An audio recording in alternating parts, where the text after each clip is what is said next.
Sunlight, dearest sunlight, I am calling you across the old room. Sunlight, dearest sunlight, I would like to come out of the womb. Something in me feels like I want to do it economical. And part of the economy of building in the alcove is you don't have to build a back wall. And if you look up, we have this huge natural roof. And so for the second floor, you don't necessarily have to build a roof. But the real cleverness is they would frequently build in south-facing alcoves. So in the summer, when the sun rises further in the north, we're in the shade here till about 1 o'clock. And when it's 95, being in the shade makes a big difference. But then in the winter, the sun rises further in the south. And the south sun will heat the back wall. And at night, the wall will radiate out the captured heat. And it could be 10 degrees warmer within the alcove versus out in the fields. So very clever to build how they did and where they did. So I think Dave sent you up here, and he mentioned the second part of the tour is to an alcove where there's 1,100 pictographs or painted images. Here there's only 2. And they're a little bit hard to see, but if we look way up high to the right up on the rock, so if you see where my laser is here, you can see it, there's a large painted shield. There's one here, another one here, very faint. And so the same ladders that they would have used to get up to the second floor, they would have used those ladders to gain the heights and paint the shields. And when the shields were freshly painted, they were very bright. And part of the purpose is to alert any intruders coming into the canyon that this is an occupied alcove, like an address symbol in a sense. And then the other thing that's pretty neat, if we look over here on the wall, you can still see the handprints in the mortar. And the more you look, actually, they're all over the place. But I always say, if you think about it, some fellow human being did that almost 1,000 years ago. And here we still see evidence of their labor and activity. And it's pretty common too at these places. You find lots of bits and pieces. So you find a lot of what are called pottery sherds. And you can see that this is decorative or painted pottery. And typically the painted pottery came from the Indians up in Flagstaff. And so these guys would go up to Flag and they would trade food or clothing for decorative pottery. And the other thing they would get near Flagstaff is a volcanic glass called obsidian. And it's a material you can fracture to make very sharp edge cutting and scraping edges or arrowheads or knives and whatnot. So it was a prized material. So again, they would go up to Flag to trade for this. And then it's not uncommon at these sites, we still find the corn that they grew. Now, I lived in Michigan. You leave corn outside, and after about a year, it's gone. It's rotted and gone. But within this plaza, within the dwelling, it's bone dry. And so we still find these bits and pieces. And I always say, I think I'd have to eat about 4 of these. You know, we're used to our corn and the cob. We have all the benefits of science and genetic engineering to get what we've got. But these guys struggled with this. And they think that their living really was a struggle. The average lifespan was 20 to 25, very high infant mortality. The shaman class may have lived a little bit longer, but I always think they were more like the office workers in a sense. They weren't out in the fields doing the heavy lifting. But nevertheless, they were able to leave us this legacy. Love me and we danced all alone. Come on in.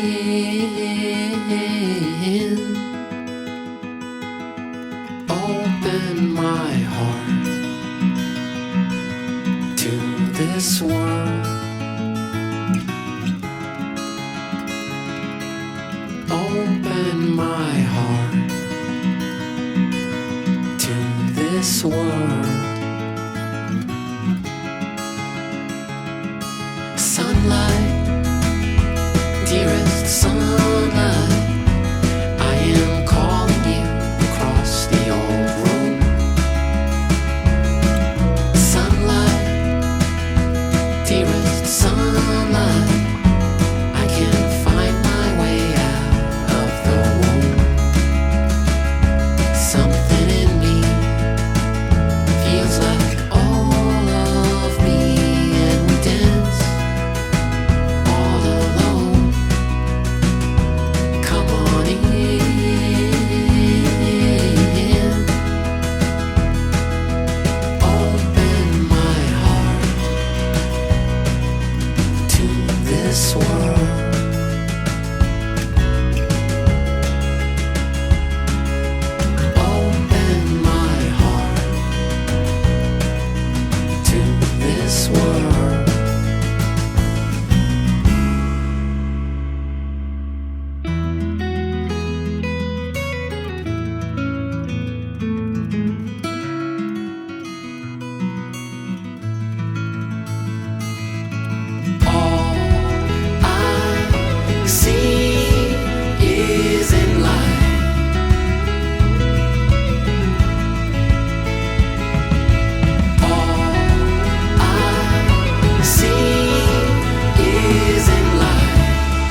this one.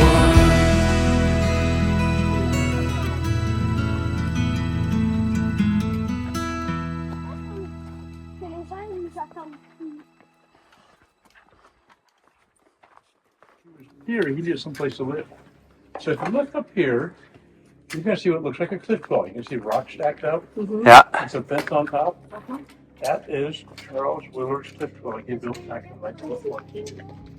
He says he lived in it for a year while he was building his ranch house, or visitor center as part of his ranch house. Let's go in here and look at some pictographs. So,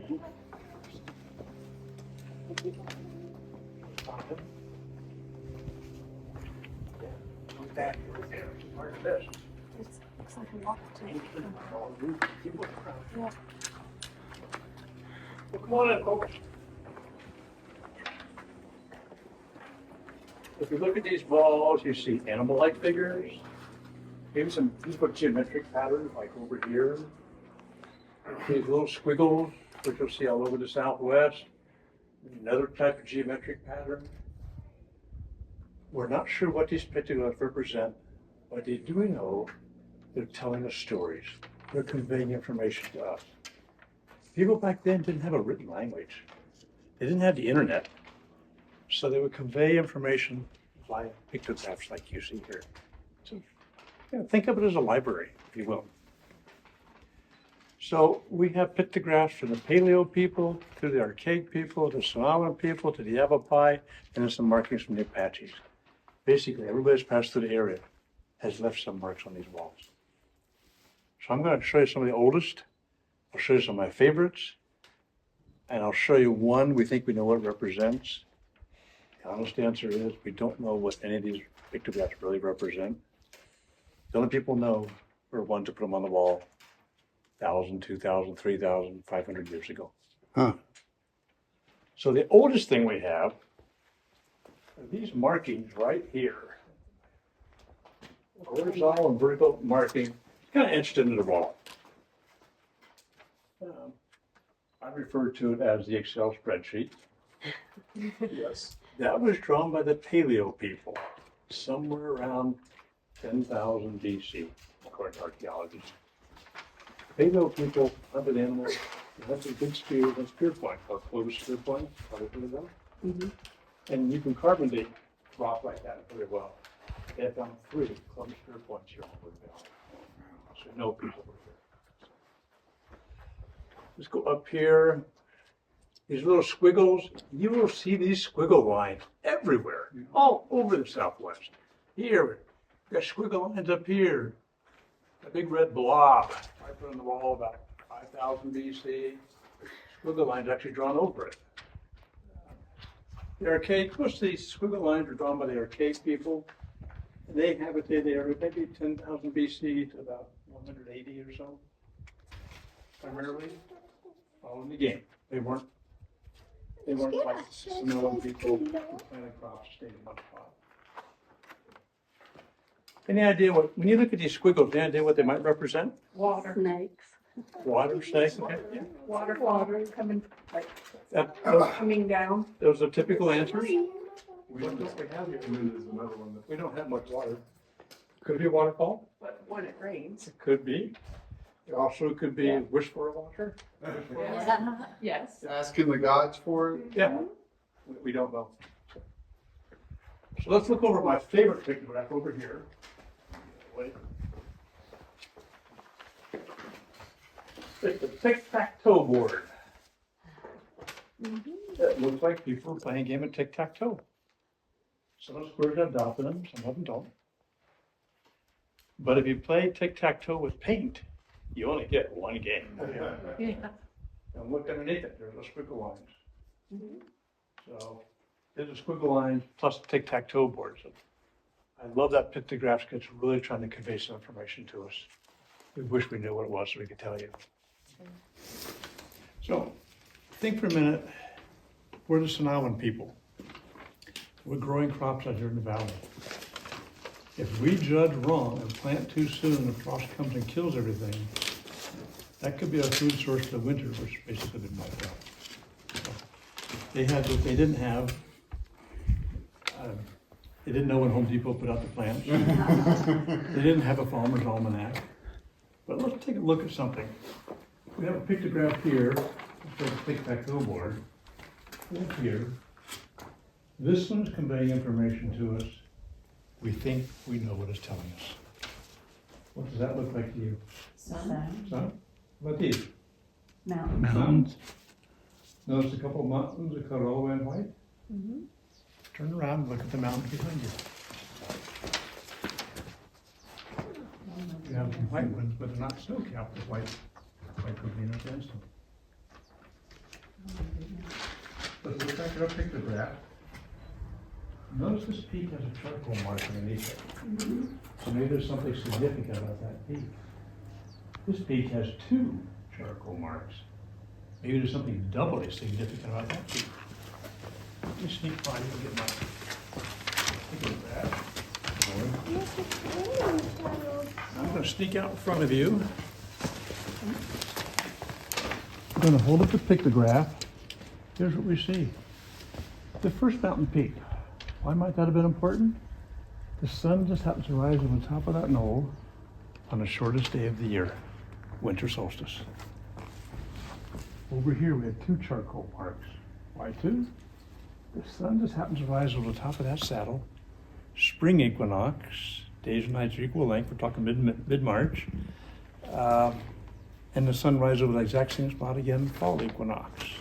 Now in fall equinox, nights are getting longer, so it's cooling off, probably should have harvested.